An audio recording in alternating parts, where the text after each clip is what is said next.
Hey everyone, Tactics here, and today we got an exciting announcement with the reveal of patch 11.2 being the Ghosts of Koresh. We got a bunch of new information, not a ton of specific details yet, but a lot of general stuff and changes we're going to be seeing. We're going to be summarizing this video as well as the various sources. I'll link this down in the description for anyone interested, but basically, to start, Ghosts of Koresh, this is going to the Ethereal homeworld. So if anyone guessed Ethereals at the end of the Undermine campaign, you were correct. That's going to be the last tier, it appears, of this expansion. That's not confirmed though. And the final boss, spoiler alert here, is going to be Dementius, the return of this boss from, I think it was Burning Crusade or something like that. So a very, very old guy making a return. You got Ethereals, you've got Shadowlands brokers. Tazavesh is coming back as the actual city hub. It's going to be teleported to the remains of Koresh, which is the Ethereal homeworld, which is something a lot of players have wanted for quite a long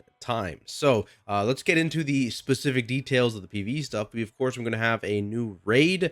This is the Manaforged Omega raid with Dementius as the final boss, as we previously mentioned. Some notes, they're really hyping up Dementius here as a Void Lord. Apparently he is the biggest boss they've ever made, similar to the size of Stormwind. And it will be a cosmic level encounter. Planets are being destroyed during the fight. A lot's going on.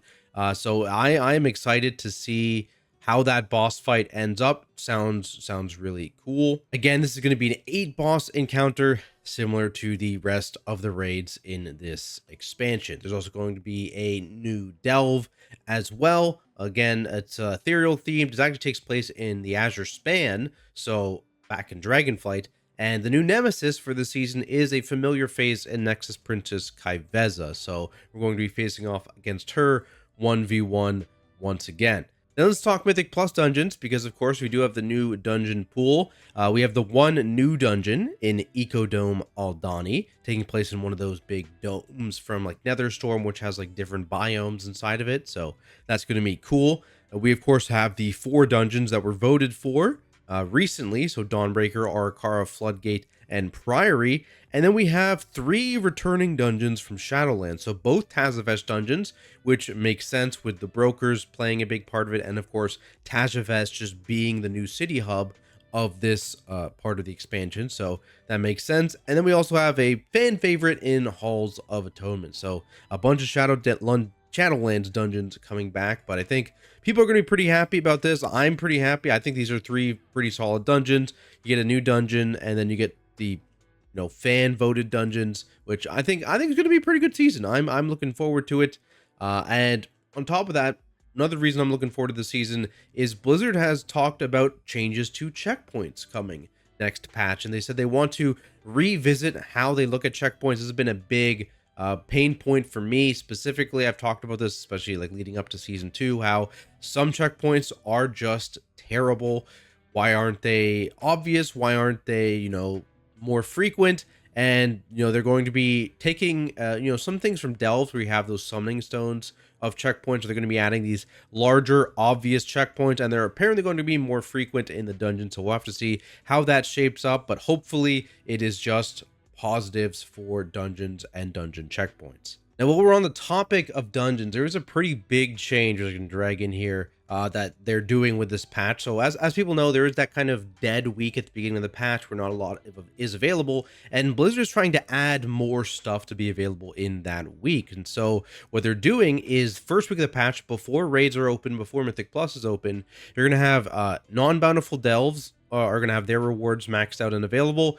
Heroic and Mythic 0 dungeons are going to have their rewards available, and world bosses are going to have their rewards available. So you're going to be able to get champion gear, season 3 champion gear, in the first week of the patch before any of the raids or Mythic Plus stuff is open. So that's a new change. You're gonna be able to get a little bit of a boost there on week 1 when you otherwise would not be able to. It does seem that they are going to still follow that release cadence of no heroic week and just having all raid difficulties released on that second week of the patch.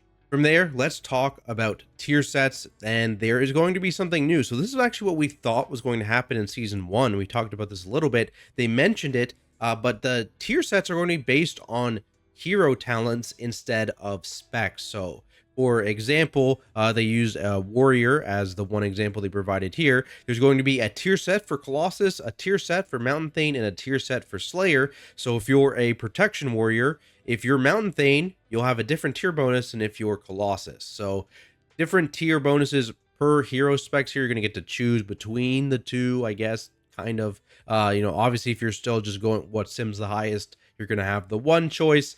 But it's an interesting concept. We're going to have to see how it plays out. Obviously, this is a bit of an experiment on their end, but I am excited to see now, I guess, twice as many tank tier bonuses than there would be previously, which will be interesting. I am curious what you guys think about this. Are you a fan of having the spec-based stuff?